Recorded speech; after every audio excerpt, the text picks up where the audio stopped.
Hi, welcome to Beyond Beauty, the Professional Beauty Association's podcast, where we take a deeper look inside the minds and the hearts of the amazing artists in our professional beauty industry. I am Leslie Perry with the Professional Beauty Association, and it is such an honor and a pleasure to have this amazing guest with me today, Marquetta Breslin.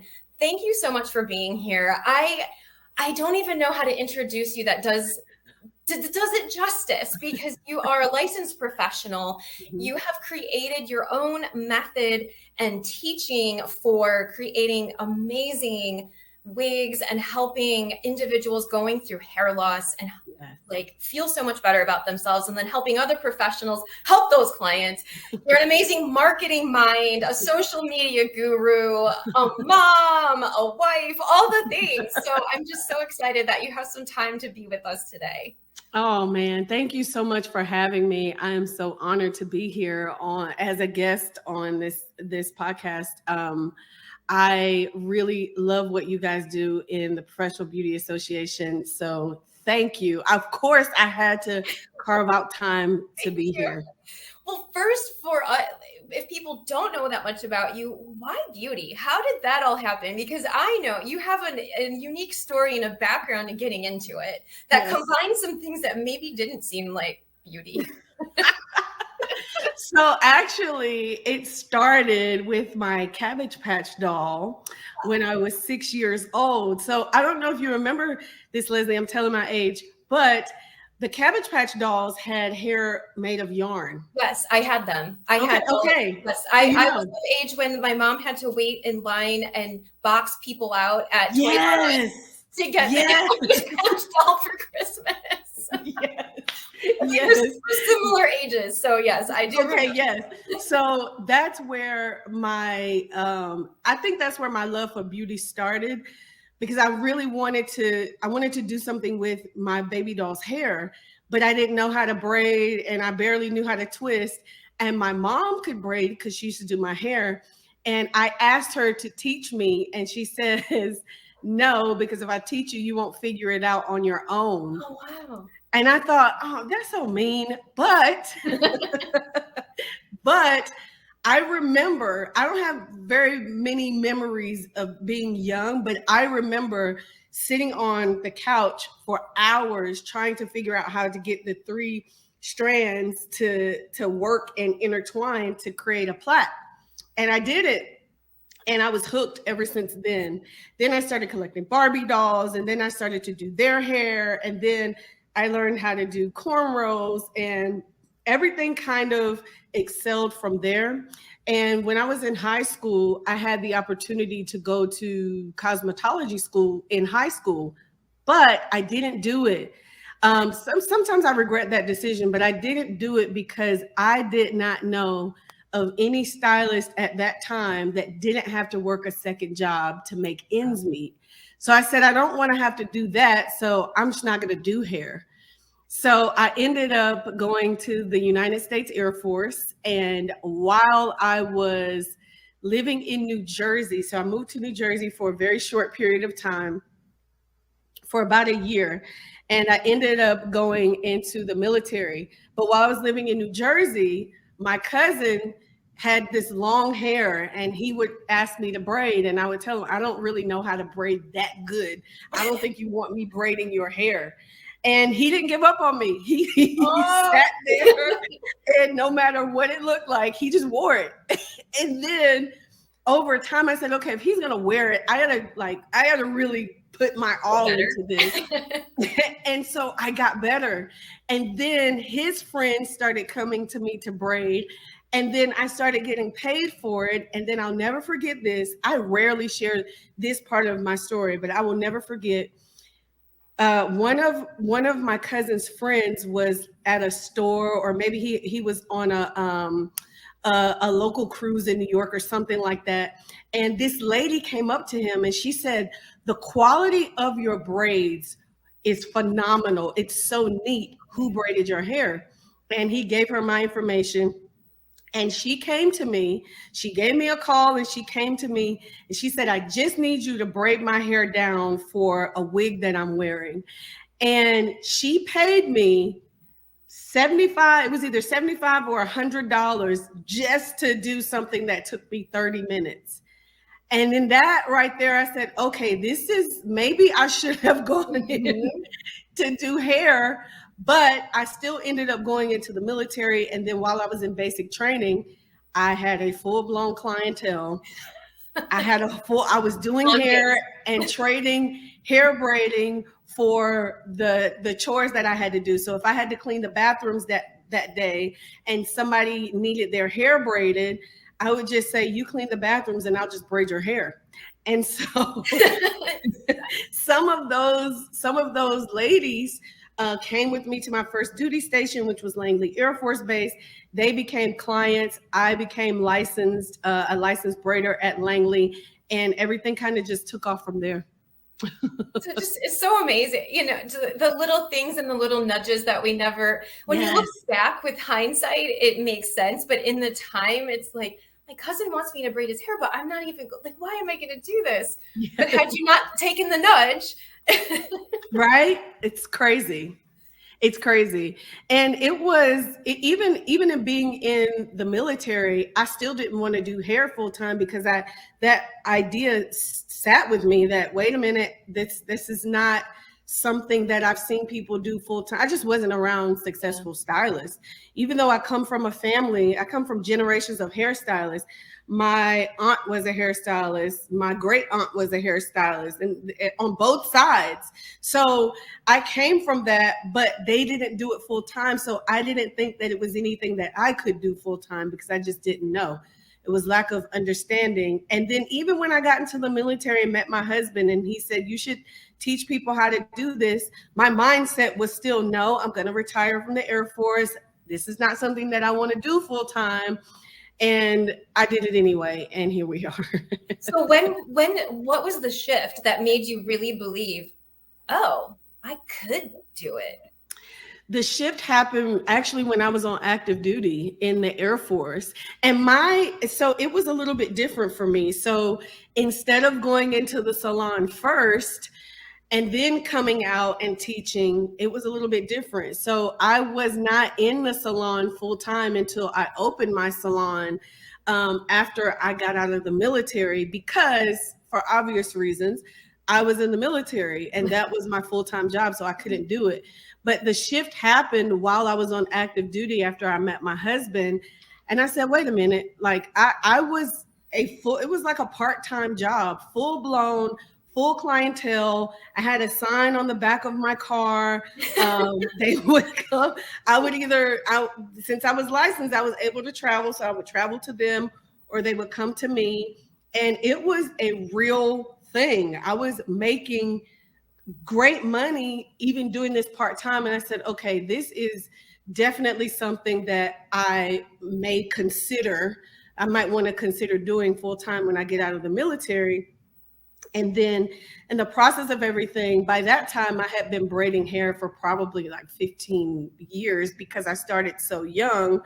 And my mom was my first client and, cousins and stuff like that. So I said, you know what, maybe I really should consider this. And then my husband said, well, why don't you teach people how to braid?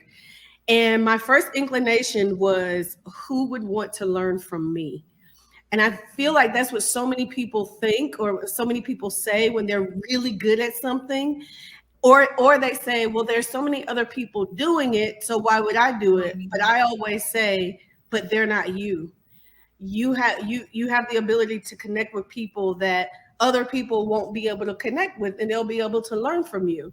And so finally, my husband kept asking me to do this, and I kept saying no. And finally, I said yes. And when I did, we recorded our first set of trainings, and they were terrible. So I didn't know how to teach. I didn't know what I was doing, but looking at the ones that were terrible allowed me to grow and say, okay, I need to add this and I need to add this. And so the education side took off first before the behind the chair salon stuff did, because that's all I was able to do because I was on active duty. And so when I got out, then I opened my salon and was servicing clients that suffer from hair loss or people that just wanted their hair done. So the shift happened when I was on active duty. Wow. And then another shift happened. Yes.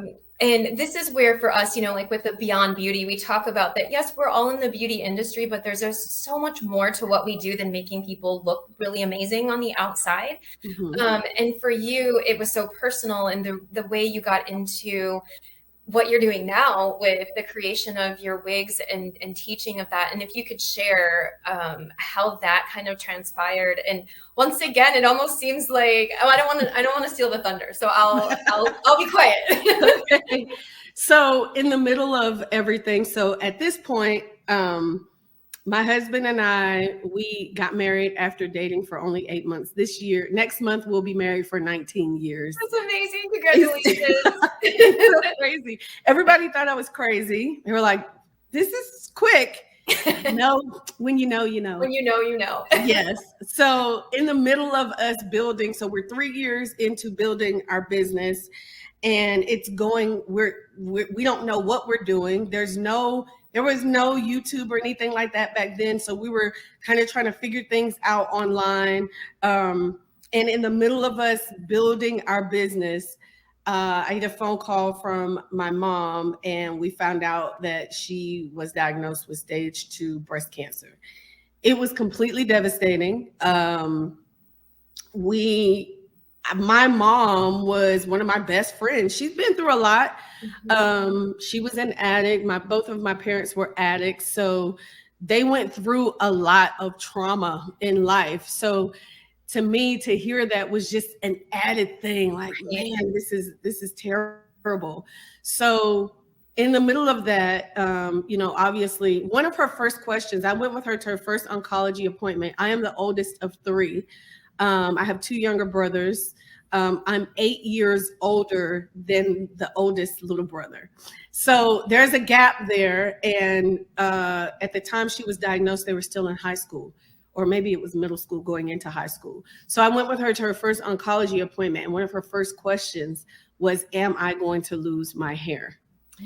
And that stuck with me because I knew that was a big deal for my mom. She did not want to have to look like what she was going through. Nobody does. Right.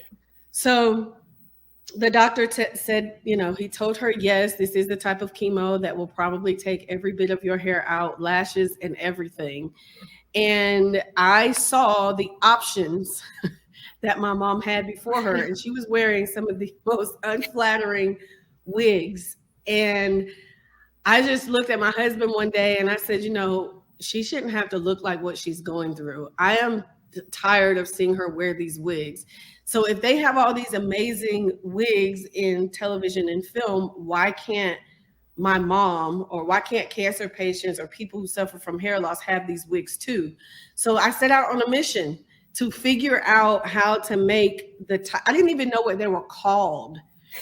I set out on this mission to figure out how to make the wigs that they use in television and film. And as I stated earlier, the resources were extremely limited.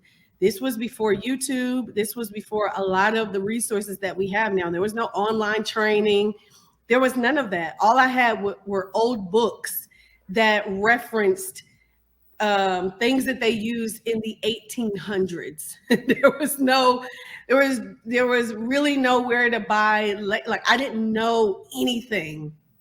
So I'm sitting there and I have to try to figure this thing out. And it was a lot of, it was very stressful for me because here I have my mom and I'm watching her and I'm seeing her and it's not good. And I'm trying to do this thing for her to help her feel better. And I can't find anything. And I didn't know I could have just gone over to Europe and learned this. I didn't know that. So in the process of all of this, I discovered my own approach and my own way to making lace wigs from scratch out of a need to just help my mom. And so in that whole process I made my mom her first lace wig. And I will never forget the look on her face when I put the wig on her. She completely transformed. She no longer had to She didn't look like what she was going through. She looked like herself again. And I knew at that moment, I said, okay, if a wig can do this for my mom, how can I scale this to help other people? I know I can't make all the wigs, but what I didn't realize is all of the teaching that I had done for the braiding helped prepare me to teach lace wigs. And I was mind blown when my husband said, well, why don't you just teach it? And I go, well, I know what I'm doing a little bit now. So on the teaching side of things, so why don't we do that? So we set out to develop what was the only one in the world, the lace wig training system, all the way back in 2007 or 2008.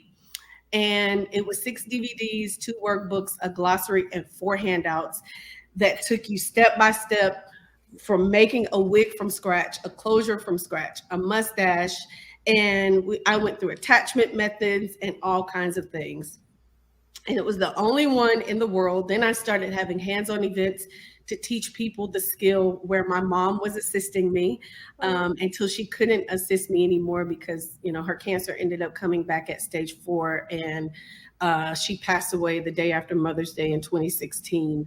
And then since then, we've refilmed the system twice. And I'm continuing to do live events, and it has just really been a blessing and amazing. And the most current thing that we're doing, so we just launched Lace Wig University, and very, very soon, I'm spilling some tea here. Yay! We are launching the American Wig Association as well. Oh my gosh, yes. That's amazing. Yes. Oh, that'll be an offline conversation too. So it's the American Wig Association is there to do a number of things, but most importantly, to bridge the gap between people who need hair pieces and people who provide those hair pieces for people who suffer from hair loss, chemotherapy, whatever it is. So it's there most importantly for that. And then on the side of the people who make the wigs and who are attaching the wigs, it's there to help them have one place that they can send their customers to, as well as help them build and establish their business as well, so that people know that they exist. That's amazing. Congratulations on that too. Thank That's you. So cool. Well, and what strikes me is when your mom, you know, your mom had foresight and maybe didn't even know it when you were 6 to say, you can figure it out. I'm not going to show you. And to me, like hearing the whole story again, that's like the whole start, because what if she had showed you and you didn't have to figure it out? Would you have had the confidence as an adult to figure out how to make a lace wig from scratch, having no knowledge? I mean, I don't think so. I mean, yeah, I think that I would have waited for it to be put in my lap. Yeah. And I know my mom didn't even realize what she was doing in that moment, but it was one of those things that I look back now and I am so thankful that she didn't show me, because I don't think that I would have had that seed planted that early in my life that developed and grew into this thing that I had to, like, I have this thing in me that if I don't know how to do something, I must figure it out. I must. Yeah. So where, like that thing, you know, you said it's inside of you, like what keeps you inspired and keeps you pushing and keeps you going? The purpose, the purpose that I am purposed to help people discover solutions for hair loss, whether that is a hair patch or a closure or a frontal, or maybe even it's a product or something like that that they can use in the interim when they're waiting for their hair to start growing back. But I have a special place in my heart for people who suffer from hair loss, because I know what it's like. I have spent so much time in cancer centers seeing different men and women go through the entire process. There have been people who I remember showing up to the cancer centers that didn't make it, or the people that I remember showing up that had a rough go and that would talk to me, and I would talk to them about, different things, and we would talk about hair and hair pieces and how difficult it was for them to find these hair pieces that looked like their hair. I mean, it was a real problem when my mom and I walked into the salon at the cancer center, and the stylist, which this broke my heart, the stylist hands my mom a wig. My mom is a Black woman with kinky textured hair. She handed her a Black wig that was silky, like it did not look anything like my mom's hair. It looked nothing like it. And that right there, I know what it's like going through that because I went through it with my mom. And a lot of times people who suffer from hair loss that are not comfortable wearing their bald head or whatever it is, they feel very self-conscious about the pieces that they wear if they don't look realistic. Right. And so that right there is the thing that keeps me going, as well as the people who want and who are eager to learn this skill, who are eager to learn either how to make them, how to ventilate, or how to just work with clients that suffer from this. So that is what keeps me going. It's the people, it's the purpose, it's being able to help connect these people together. I will always, always have a special place in my heart and will always put forth all of the effort that I can to try to help people have resolution for hair loss and what they're going through. What advice do you have for younger Marquetta? Oh, knowing what you know now, maybe. Yeah. Wow. So for younger Marquetta, my advice would be never give up. Keep pressing forward. And no matter what anyone says, stand on what you know and continue to strive to be better personally and to be better professionally as well. One of the things that I shared a little bit about this, but I'm going to go just slightly deeper. My life, my childhood growing up was not easy. As I stated, I come from 2 functioning addicts. And me being the oldest, I was like a tiny little mother to my brothers from 8 years old until I decided to leave. And I was determined that I was not going to be a statistic, and neither were my brothers. The town that we grew up in, Bud, North Carolina, is a very tiny town. There's not a lot of opportunity there, but I knew that there was something greater on the other side if I just stayed the course. And there are a lot of people who come from these small towns and who suffer from their environment, I'll say. But you just have to make the decision that you're not going to be a product of your environment. And so that's the what I would say to young Marquetta or to anybody who's listening that's like, man, I come from a small town. It's so hard to get out of here. Trust me, if I did it, anybody can do it. Anybody can. Just do not give up and make up in your mind that you will be different, that you will come out of it. And I'll say this, and this is the last thing I'll say because I feel like I'm being wordy. You're taking us to church like Mr. Roderick Samples likes to do, and I love them for it. And I'm like getting breathed in right now. So yes. I hope others listening do too. Yes. So listen, this is the power of, I talk so much about what we say out of our mouths because it's very, very, very important. What we say out of our mouths, we begin to believe, and it becomes a self-fulfilling prophecy. So be very careful how you speak about your situation or how you speak about what you want to do, and write things down. So this right here blew my mind, and this will be the last thing I say, I promise. We were cleaning out the closet a couple years ago. I think we were still living in South Carolina at this time, and I found my senior book. And in the back of my senior book, it says, where do you want to be in like 10 years or whatever years? And as I started reading, tears started flowing because everything that I wrote in my senior book, I had already accomplished. And I was completely blown away. When you say something and when you write it down, your mind subconsciously, as long as you're working towards that thing, your mind will subconsciously make those things happen as long as you are doing what you have to do. And I couldn't even believe, I totally forgot that I had wrote it down, but literally everything down to the car that I wanted to drive was there. The husband, the children, the car, the home, everything I wrote down. So we have to be very, very mindful of what we say, write down your goals, and never stop learning, ever. I don't care how long you've been in the industry, always be a student. Never, ever, ever feel like you've reached the top, because there's always something to learn, and be humble. That's all. Amen.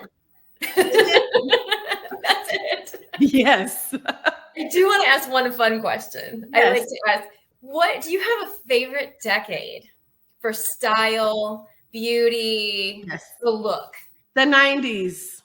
Oh my gosh, all right. Mr. Samuels also picked the 90s. Seriously? I love you, Roger. Afterwards.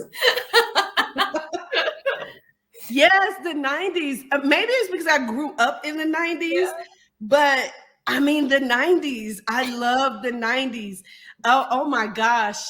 And I'm seeing so many things from They're the coming 90s. Back. I know. Yes. Even down to the lip liner. The first thing I thought about when you asked me that was the lip liner with the dark lip liner, the browner, darker with the light. Yes. I love everything about the 90s. So that's my favorite decade. Even the small brows? Don't know about that, but almost everything about the 90s. That's awesome. That's awesome. Well, anything else that you want to share? This has just been so incredible talking to you, and I just appreciate you for sharing. And I mean, truly, I joke about the going to church thing, but really for people listening, just so many amazing tips and strategies to build a future that you love. I think the last thing I'll say and I'll share is, don't be afraid to be who you are. A lot of people, there's a big part of me that I didn't share on here. I'm also a licensed and ordained minister. And for a long time, it really is church. See?